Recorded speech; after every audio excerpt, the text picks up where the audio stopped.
Hi, my name's Emma. I'm one of the owners of Tenerife Horse Rescue.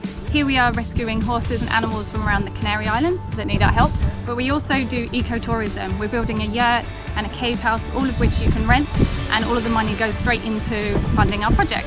We also do community style living, and everything we build is from recycled and volunteers, and we're all self-sustainable to try and create a perfect environment for you to come and see what we're doing, to try and come and help the animals, have a nice holiday, and we welcome you all to come and see. You can find all about our volunteers and holidays on our website, which is tenerifehorserescue.com.